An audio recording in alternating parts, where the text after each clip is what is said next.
Hello friends, welcome to my channel Switchgear Training Classes. In today's session, we will learn how to control one bulb using two switches. ठीक है, जिसे हम staircase wiring भी कहते हैं। जैसा कि मैंने अपनी पहली वीडियो में बताया था कि इस तरीके की वायरिंग का इंट्रोडक्शन क्या होता है, मीन्स कहाँ करते हैं, क्यों करते हैं, और साथ ही साथ मैंने उसकी वर्किंग भी समझाई थी और एप्लीकेशन भी कि किस तरीके से करते हैं और एक्चुअल में ये वायरिंग कैसे वर्क करता है। तो अगर वाली वीडियो आपने अभी तक नहीं देखी है तो प्लीज़ उसको एक बार देखिए ताकि आपको और अच्छे से समझ आए। उस वीडियो का मैं लिंक डिस्क्रिप्शन में मेंशन भी कर दूंगा और साथ ही साथ यहाँ पे आप नोटिफिकेशन आइकन पे क्लिक करके भी देख सकते हैं। ओके, तो इस वीडियो में क्या जानेंगे, उन सभी 6 तरीके की वायरिंग, साथ ही साथ उनका सर्किट डायग्राम और कनेक्शन भी, और लास्ट में एडवांटेज एंड डिसएडवांटेज की आपको किस तरीके की वायरिंग कहाँ पे करनी है और किस तरीके की वायरिंग की क्या खासियत होती है। ओके, और अगर मेरे चैनल पर नए हैं तो चैनल को सब्सक्राइब कर दीजिए, साथ ही साथ प्रेस कर दीजिए बेल आइकन को भी for latest notification of the video. Okay, तो चलिए शुरू करते हैं। तो ये है 6 तरीके से वायरिंग कर सकते हैं हम, जैसे मैंने आपको बताया, बट सभी तरीके की वायरिंग का अपना अलग ही एडवांटेज है। तो आपको देखना है कि आप कौन सा वायरिंग कहाँ पे कर सकते हैं और कहाँ पे करना इजी है। ओके, तो एक एक करके डिस्कस करते हैं। यह है सबसे पहला तरीका जिसमें आपको 2 टू वे स्विच चाहिए, ठीक है, और एक बल्ब चाहिए। बल्ब या फिर कोई भी लोड हो सकता है वो। तो सिंपल क्या करेंगे, जैसे मैंने आपको पहले बताया, टू वे स्विच में 3 टर्मिनल होते हैं, तो L1 कॉमन और L2 सेम दूसरे स्विच में भी है। तो अभी आप कैसे वायरिंग करेंगे, आपको सिंपल क्या करना है, L2 को कॉमन कर देना है, L1 को कॉमन कर देना है, और बल्ब का एक फेस के वायर किसी भी स्विच के कॉमन पॉइंट पे दे देना है, और बल्ब को दे देना न्यूट्रल डायरेक्ट, और स्विच के दूसरा जो पॉइंट कॉमन जो बचा था वहाँ पे आप क्या दे देंगे, फेस। सिंपल, ये आपका हो गया कनेक्शन डन। ठीक है, अब आप देखते हैं कि ये काम कैसे करता है। तो मैं आपको बताता हूँ कैसे काम करता है, ये सर्किट कैसे कंप्लीट होता है एक्चुअल में। तो देखते हैं। बेसिकली टू वे स्विच में यानी कि शेयर के वायरिंग में 4 कंडीशन बनती है। पहली कंडीशन देखिए क्या होती है, अगर स्विच दोनों L1 से कनेक्ट है तो उस केस में क्या होगा, करंट फ्लो होगा। तो देखते हैं, अभी आप देखेंगे सर्किट कंप्लीट हुआ, हाँ सर्किट कंप्लीट हो गया, आपका करंट फ्लो हो रहा है। डेट मीन्स इस केस में आपका बल्ब ग्लो हो जाएगा। और जो हमने आउटपुट देखा वो क्या देखा, अगर स्विच L1 से कनेक्ट है और स्विच 2 भी L1 से कनेक्ट है, इसका मतलब आउटपुट क्या होगा, ऑन की, मतलब आपका बल्ब ग्लो करेगा। ये पहली कंडीशन है। और सेकंड, अगर मैं स्विच 1 को L2 से कनेक्ट कर दूं और स्विच 2 को L1 से ही रहने दूं तो क्या बल्ब ग्लो करेगा। तो आप देखेंगे नहीं, करंट का पाथ कंप्लीट नहीं हुआ। डेट मीन्स इस केस में आपका बल्ब ग्लो नहीं करेगा। तो मेरा बेसिकली मैंने क्या ऑब्जर्व किया कि अगर स्विच 1 L2 से कनेक्ट है और स्विच 2 L1 से कनेक्ट है तो मेरा आउटपुट क्या होगा, 0, मतलब बल्ब ग्लो नहीं करेगा। ओके, थर्ड केस देखते हैं। अगर मेरा स्विच 1 L2 से कनेक्ट है और स्विच 2 भी L2 से ही कनेक्ट है, उस केस में क्या होगा, सर्किट कंप्लीट होगा। तो हमने देखा, हाँ करंट फ्लो हुआ, और अगर करंट फ्लो हो गया डेट मीन्स क्या होगा, बल्ब आपका ग्लो हो जाएगा। तो इस केस में मैंने क्या पाया, क्या ऑब्जर्व किया कि अगर स्विच 1 L2 से कनेक्ट हो जाए और स्विच 2 भी L2 से कनेक्ट हो जाए तो मेरा आउटपुट क्या होगा, ऑन की, यानी कि मेरा बल्ब ग्लो हो जाएगा। और एट द लास्ट, अगर मेरा स्विच 1 L1 से कनेक्ट हो जाए और स्विच 2 L2 से कनेक्ट हो जाए तो क्या मेरा बल्ब ग्लो करेगा। तो अभी आप देखेंगे यहाँ पे बिल्कुल भी नहीं करेगा, बिकॉज सर्किट कंप्लीट नहीं है। तो ये 4 ऑप्शन बनते हैं किसी भी टू वे स्विच सर्किट के। तो इस केस में ये 4 ऑप्शन थे। अब देखते हैं। तो देखा आपने कि यहाँ पे चारों कंडीशन पे, 2 कंडीशन पे ऑन होता है, 2 कंडीशन पे ऑफ होता है। ठीक है, सेकंड वायरिंग कनेक्शन, इसमें आप क्या देखेंगे, सेम वही स्विच है, वही बल्ब है, वही L1 कॉमन एंड L2 है। वायरिंग कैसे करेंगे, सिंपल, L1 को स्विच L1 जो स्विच 1 है उसके L1 पॉइंट को स्विच 2 के L2 पॉइंट से जोड़ देंगे, और स्विच 1 के L2 पॉइंट को स्विच 2 के L1 पॉइंट से जोड़ देंगे। मतलब क्रॉस कनेक्शन किया हमने इस बार, जैसा हमने वहाँ पे स्टेट किया था, इस बार हमने क्या किया, क्रॉस किया। और बल्ब के फेस वायर को कॉमन से दिया, बल्ब को न्यूट्रल दिया डायरेक्ट, और यहाँ पे दे दिया फेस। ठीक है, तो आप क्या देखेंगे, सेम वही प्रोसेस इस केस में क्या देखेंगे हम, अब देखते हैं कैसे काम करता है ये। अगर मेरा L1 और L1 यानी कि स्विच 1 का भी L1 जुड़ जाए और स्विच 2 का भी L1 से कनेक्ट कर दें हम, तो क्या बल्ब ग्लो करेगा? लास्ट केस में तो कर रहा था, इसमें करेगा? देखते हैं।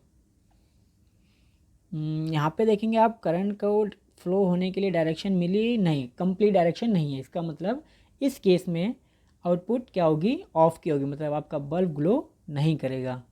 ओके, सेकंड केस क्या देखते हैं।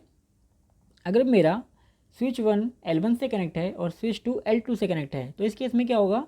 आप देखेंगे करंट को मिल गई है डायरेक्शन फ्लो होने की। हाँ, इस केस में आपका करंट फ्लो हो जाएगा। ओके, तो ऑब्जर्वेशन क्या मिली मुझे कि अगर स्विच 1 L1 से कनेक्ट हो और स्विच 2 L2 से कनेक्ट हो, डेट मीन मेरा बल्ब ग्लो हो जाएगा। और थर्ड, अगर मेरा स्विच 1 L2 से कनेक्ट हो और स्विच 2 भी L2 से कनेक्ट हो, इस केस में बल्ब ग्लो करेगा। तो देखते हैं क्या करंट फ्लो होता है। तो हमने क्या देखा, करंट को डायरेक्शन नहीं मिली। इसका मतलब इसमें भी हमने ये ऑब्ज़र्व किया कि अगर स्विच 1 L2 से कनेक्ट है और स्विच 2 भी L2 से कनेक्ट है, तो इस केस में बल्ब ग्लो नहीं करेगा। और लास्ट, अगर मेरा स्विच 1 L2 से कनेक्ट है और स्विच 2 L1 से कनेक्ट है, तो क्या करंट फ्लो होगा? ऑफ कोर्स करंट फ्लो हो गया और इस केस में मेरा बल्ब ग्लो हो जाएगा। ओके, तो ये सेकंड मेथड था। तो ये है तीसरा मेथड, जिसमें हम देखेंगे कि इसके कनेक्शन कैसे करते हैं। तो इसमें आपको क्या करना है, L2 को करना है कॉमन, शॉर्ट कर देना है, और L1 और L1 को कर देना है कॉमन, और यहाँ से आपको देना है बल्ब का पॉजिटिव पॉइंट, बल्ब का नेगेटिव पॉइंट इस बार देना है दूसरे स्विच के कॉमन पे। ओके, यहाँ पे ध्यान देना है। और एक पॉइंट पे आपको जोड़ना है फेस, एक पॉइंट पे जोड़ना है न्यूट्रल। तो यहाँ पे आपको ध्यान देना है, ये कनेक्शन थोड़ा सा पहले वाले से अलग है, ठीक है। तो इस केस में हमने क्या देखा कि बल्ब का जो जो टर्मिनल है, जो बल्ब के जो वायर्स हैं, हमने क्या किया, दोनों कॉमन पे जोड़ दिया है, ठीक है। और बाकी में अप साइड पर हमने देखिए फेस दे दिया, और डाउन साइड पर हमने क्या दे दिया, न्यूट्रल दे रखा है, ठीक है। अब देखते हैं ये कैसे काम करता है। तो पहली कंडीशन क्या थी, अगर मेरा L1 स्विच 1 L1 से कनेक्ट हो जाए और स्विच 2 भी L1 से कनेक्ट हो जाए, तो क्या मेरा बल्ब ग्लो करेगा? तो आप यहाँ पे देखिए क्या करता है ग्लो। तो करंट, कोई जो करंट की डायरेक्शन है, क्या वो डायरेक्शन कंप्लीट हुई? तो आप देखेंगे करंट फ्लो हुआ लेकिन वापस फेस में चला गया। तो यहाँ पे क्या हुआ, पोटेंशियल डिफरेंस ही नहीं हुआ, मतलब 240 वोल्टेज ही आया, यहाँ पे भी 240 वोल्टेज ही है, और यहाँ पे भी कितना है, 240 वोल्टेज है। तो इसका मतलब आपका बल्ब ग्लो नहीं करेगा, बिकॉज बल्ब को ग्लो होने के लिए पोटेंशियल डिफरेंस चाहिए, मतलब एक तरफ होना चाहिए 240 वोल्ट, एक तरफ होना चाहिए 0 वोल्ट। बट यहाँ पे क्या है, दोनों पॉइंट पे क्या मिलेगा उसको, 240 वोल्टेज, तो आपका बल्ब ग्लो नहीं करेगा। ओके, तो हमने क्या देखा, अगर मेरा L1 से कनेक्ट है तो मेरा आउटपुट क्या होगा, ऑफ की, ठीक है। सेकेंड केस लेते हैं। अगर मेरा स्विच 1 L1 से कनेक्ट हो जाए और स्विच 2 L2 से कनेक्ट हो जाए, तो क्या मेरा बल्ब ग्लो करेगा? तो चलिए देखते हैं। ये मेरे को करंट की डायरेक्शन देखी मैंने, हाँ देखिए पॉजिटिव टू नेगेटिव मेरा करंट फ्लो हो रहा है। इसका मतलब इस केस में मेरा करंट फ्लो हो जाएगा और मेरा बल्ब ग्लो भी होगा, ठीक है। तो मैंने क्या पाया, ऑब्जर्व क्या किया मैंने, अगर मेरा स्विच 1 L1 से कनेक्ट है और स्विच 2 L2 से कनेक्ट है, इस केस में क्या होगा, मेरा बल्ब ऑन हो जाएगा, ठीक है। थर्ड केस क्या बनता है यहाँ पे, अगर मेरा स्विच 1 L2 से कनेक्ट है और स्विच 2 भी L2 से कनेक्ट है, तो क्या ये इस बार ग्लो करेगा? तो चलिए चेक करते, देखिए करंट को तो कोई पाथ ही नहीं मिला, तो इस केस में भी आपका बल्ब ग्लो नहीं करेगा। और जैसा आप जानते हैं, अगर न्यूट्रल से कनेक्ट भी है तो न्यूट्रल में पोटेंशियल कितना होता है, 0। इसका मतलब 0 पोटेंशियल पे तो आपका बल्ब ग्लो करेगा ही नहीं। ओके, तो क्या ऑब्जर्व किया, अगर दोनों ही स्विच L2 से कनेक्ट हो तो मेरा आउटपुट क्या होगा, ऑफ का, मेरा बल्ब ग्लो नहीं करेगा।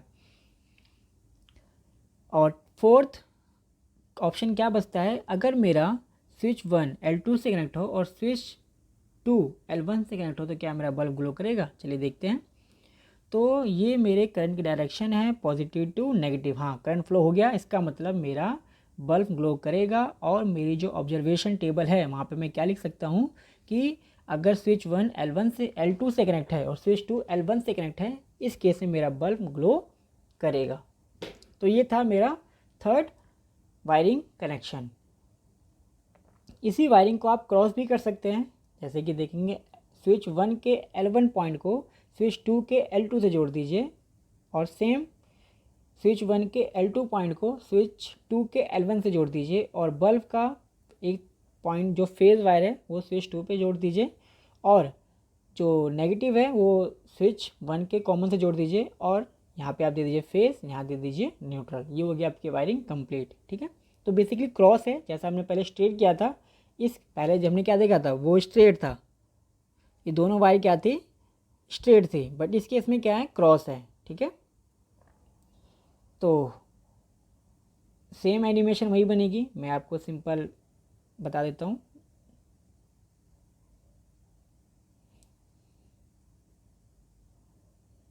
देखेंगे ऑब्जर्वेशन क्या मिल रही है मुझे कि अगर, तो ये मुझे मेरी फोर्थ जो ऑब्जर्वेशन है वो मुझे ये मिली कि अगर इस वायरिंग में अगर मेरा जो स्विच 1 L1 और स्विच 2 भी L1 से होगा तभी मेरा कंडीशन क्या होगा, ऑन का होगा, और अगर स्विच 1 L1 और स्विच 2 L2 से होगा तो मेरा ऑफ का होगा। तो आप बाकी देख ही सकते हैं।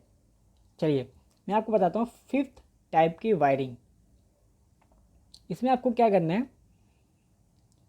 L2 जो पॉइंट है, जो स्विच 1 का L2 है, स्विच 2 का जो L2 है इसको कॉमन करना है और जो कॉमन पॉइंट है उसको भी शॉर्ट कर देना है और जो L1 और L1 है उसको भी शॉर्ट कर देना है। यहाँ पे देखेंगे मैंने तीनों को शॉर्ट कर दिया। ठीक है,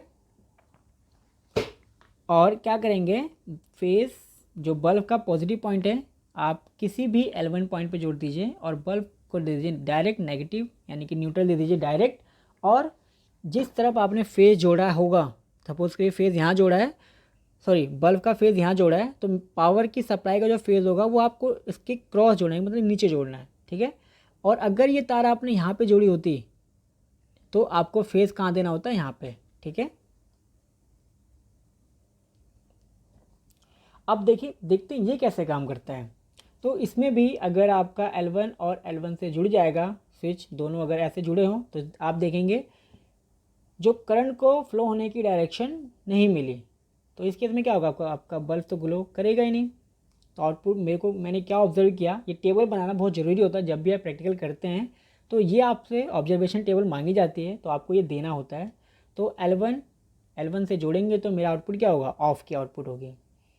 सेकेंड, अगर मेरा स्विच 1 L1 से कनेक्ट हो जाए और स्विच 2 मेरा L2 से हो जाए, इस केस में देखेंगे तो पूरा सीरीज़ बन चुका है, तो मेरा करंट फ्लो हो जाएगा और मेरा बल्ब भी ग्लो हो जाएगा। बट इस वायरिंग में क्या नुकसान है, आपकी वायर्स बहुत ज़्यादा लगेंगी। अगर सपोज़ करिए दो स्विच का जो गैप है, जो दूरी है, वो सपोज़ करिए अगर 15 फीट है तो आपकी 3 वायर तो 15-15 फीट की लग जाएंगी, तो नंबर ऑफ वायर्स ज़्यादा लगेंगी, साथ ही साथ इतनी ज़्यादा कॉस्ट हो जाएगी इस वायरिंग की, जो कि ज़्यादा यूज़फुल नहीं है। तो ऐसी वायरिंग लोग कम यूज़ करते हैं, बट ऑफकोर्स अगर कहीं करी हो तो आप उसको ट्रबल शूट भी कर सकते हैं, अगर आपको पता होगी तो अब आप जान चुके हैं तो आप उसको ट्रबल शूट भी कर सकते हैं। तो अब क्या मैंने ऑब्जर्व किया कि अगर स्विच 1 L1 से कनेक्ट हो और स्विच 2 L2 से कनेक्ट हो तो मेरा आउटपुट क्या होगा, ऑन का। सेम थर्ड पे मैंने क्या देखा, अगर स्विच 1 जो मेरा स्विच 1 है वो L2 से कनेक्ट हो और स्विच 2 भी L2 से कनेक्ट हो, तो क्या देखेंगे आप, जो करंट फ्लो होगा वो उसी लूप में होता रहेगा। और जो लास्ट ऑब्जर्वेशन है फोर्थ, अगर मेरा स्विच 1 L2 से हो और स्विच 2 L1 से कनेक्ट हो तो मेरा क्या करंट फ्लो करेगा, तो आप देखेंगे यस करंट फ्लो हो चुका है। इस केस में क्या होगा, आपका जो बल्ब है वो ग्लो हो जाएगा।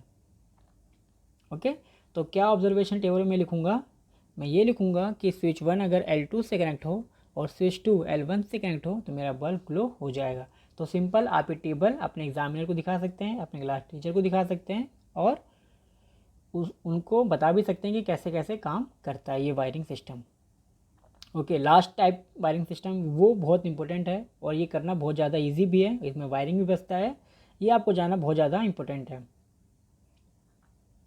इसमें देखिए मैं क्या करता हूँ, जो बल्ब का जो फेज़ वायर है वो कॉमन पे लगा दिया किसी भी स्विच के, और जो न्यूट्रल है वो दूसरे कॉमन पॉइंट पे लगा दिया दूसरे स्विच के, ठीक है। और जो फेज़ और न्यूट्रल देना है वो क्या करना है, एक स्विच के एक एंड पे दे देना है, मतलब इस तरफ भी दे देना है फेज़, यहाँ भी दे देना है न्यूट्रल। ये सपोज़ करिए आपका फर्स्ट, ये आपका ग्राउंड फ्लोर है, तो यहाँ पे आपने ग्राउंड फ्लोर पे सप्लाई होगी, वहाँ पे आपने दे दी इसको सप्लाई, और यहाँ पे आपने दे दिया फेज़ और न्यूट्रल। ये आपका सपोज़ करिए फर्स्ट फ्लोर है, कौन सा फ्लोर है, फर्स्ट फ्लोर। आपने यहाँ से दे दिया फेज़ और न्यूट्रल, क्योंकि हर फ्लोर पे सप्लाई तो आती है, बट आपको ये ध्यान देना है कि ये जो दोनों फेज़ हो वो सेम फेज़ हो, मतलब एक ही वायर हो, मतलब या तो ये आर की सप्लाई हो, या तो ये वाई की हो, या तो ये बी की हो। अगर आप घरों में करते हैं तो ऑफकोर्स यहाँ पे कोई भी सोचना नहीं है, बट अगर किसी इंडस्ट्री में करने जा रहे हैं तो वहाँ पे आपको सोचना है पहले कि जो फेज़ आना चाहिए वो एक ही फेज़ होना चाहिए, दो फेज़ नहीं हो, ठीक है। तो घरों के अंदर कर रहे हैं तो बिल्कुल भी नहीं सोचना, क्योंकि घरों में सिंपल आपका दो, एक लाइन आता है, एक न्यूट्रल आता है, तो कहीं ना वहाँ पे एक ही फेज़ है और एक ही न्यूट्रल है, तो वहाँ पे कोई भी सोचना नहीं है, बट इंडस्ट्री में आपको सोचना है करने से पहले, ठीक। तो अब वायरिंग तो समझ ही गए होंगे आप। तो ये वायरिंग बहुत ज़्यादा ईजी है, इसमें आपकी तारें बहुत बचती हैं और साथ ही साथ कॉस्ट भी कम होती है इसकी, ठीक है, क्योंकि आपको दो तारें कहीं नहीं ले जानी है। सिंपल जिस बोर्ड में स्विच लगाए वहीं से आप क्या दे देंगे, फेज़ न्यूट्रल, और जिस बोर्ड में ये स्विच लगा है वहाँ पे आप दे देंगे फेज़ न्यूट्रल। बस आपको ये दोनों तारें लेके आनी है, ठीक है। तो देखते हैं काम कैसे करता है ये। अगर इस कंडीशन में आपका स्विच 1 L1 से कनेक्ट हो और स्विच 2 भी L1 से कनेक्ट हो, तो क्या ये बल्ब ग्लो करेगा? करंट फ्लो हुआ, देखते हैं। करंट तो फ्लो हुआ, लेकिन देखेंगे इनपुट से आउटपुट में तो गया लेकिन पॉजिटिव में चला गया, इसका मतलब पोटेंशियल डिफरेंस सेम हो गया, तो मेरा बल्ब ग्लो नहीं करेगा। तो आउटपुट क्या आया, ऑफ की आउटपुट आया। चलिए, अगर मेरा पोजीशन चेंज हो जाए स्विच का, अगर मेरा स्विच 1 L1 से जुड़ जाए और स्विच 2 L2 से जुड़ जाए, तो इस केस में क्या होगा, देखेंगे पॉजिटिव से आया करंट और कहाँ जा रहा है, नेगेटिव की तरफ। डैट मीन्स इस केस में आपका बल्ब क्या हो जाएगा, ग्लो हो जाएगा, ठीक है। तो मेरे टेबल में क्या लिख सकता हूँ मैं, L1 और L2 जुड़ने पे मेरा बल्ब क्या होगा, ऑन हो जाएगा। सेम तीसरा केस अगर मैं देखूँ, अगर दोनों ही स्विच के L2 पॉइंट जुड़ जाएं तो क्या मेरा बल्ब ग्लो करेगा? आई थिंक नहीं करेगा, बिकॉज आप देखेंगे यहाँ पे करंट फ्लो हो ही नहीं पाया, ठीक है। ना ही करंट इस तरफ से आ पाएगा, ना ही करंट इस तरफ से, क्योंकि सर्किट क्या है, दोनों तरफ से ही ब्रेक है, ठीक है। तो टेबल में क्या लिखूँगा मैं, अगर दोनों स्विच L2 से जुड़े हों तो आउटपुट क्या लिखेंगे हम, ऑफ की, यानी कि 0। और लास्ट, अगर L1 जो स्विच 1 है वो L2 से जुड़ जाए और स्विच 2 L1 से जुड़ जाए, तो इस केस में क्या होगा, देखेंगे फेज से करंट आ रहा है और जा रहा है न्यूट्रल की तरफ। डैट मीन्स आपका बल्ब ग्लो हो जाएगा, ठीक है। टेबल में क्या लिख सकता हूँ, L1, अगर मेरा स्विच 1 L2 से जुड़ा हो, स्विच 2 L1 से जुड़ा, तो मेरा बल्ब क्या हो जाएगा, ऑन। और इस तरीके की वायरिंग ही इंडस्ट्री में बहुत ज़्यादा करते हैं, घरों में भी बहुत ज़्यादा करते हैं। तो आपको समझना है कि पहले तो पहचानना है कि क्या ये वायरिंग आपके घर में है, कि इन 6 के 6 तरीके जो मैंने आपको बताया, इसमें से कौन सा तरीके की वायरिंग आपके घर में की गई है। अगर सपोज़ करिए आपने ये वाली वायरिंग सीख ली, बाकी वायरिंग नहीं जानी, तो उससे क्या नुकसान है, आप बाकी वायरिंग को ट्रबल शूट नहीं कर पाएंगे, ठीक है। तो आपको सभी 6 तरीके मैंने बता दिए हैं, आप एक एक करके सीख लीजिए, प्रैक्टिस कर लीजिए, और कभी भी आपको ऐसी वायरिंग मिले तो आप उसको क्या करते हैं, सिंपली सॉल्व कर पाएँ, ठीक है। तो ये आपको मैं लास्ट में एक चीज़ बताने वाला हूँ जो कि बहुत इंपॉर्टेंट है, how to control your TV from 2 point. जैसे कि आप अपने टीवी को दो जगह से कैसे कंट्रोल कर सकते हैं, आप तो बोलेंगे बल्ब के जैसे, बट आपने देखा होगा कि टीवी के जो कॉर्ड होती है उसमें प्लग लगा होता है, लेकिन आपको प्लग नहीं काटना। बल्ब में क्या होता है, होल्डर होता है, होल्डर में आप तार इसको ड्राइवर से टाइट कर सकते हो, लेकिन जो जहाँ पे प्लग होगा उसको तो आप कट नहीं कर सकते। तो आप सिंपल क्या करोगे, एक सर्किट बनाते हैं। तो सर्किट में क्या करना है, जो आपका बल्ब का जो पॉइंट था वहाँ पे आप क्या लगा दीजिए, सॉकेट, वही सप्लाई किसको दे दीजिए, आप सॉकेट को दे दीजिए, ठीक है, जैसा कि देखिए मैंने यहाँ पे किया है, ठीक है। और टीवी का जो टीवी की कॉर्ड है वो सिंपल आप प्लग में लगा दीजिए, ठीक है। देखेंगे वही कंडीशन जो मैंने जो पहले बताई थी उसी तरीके से काम करेगा।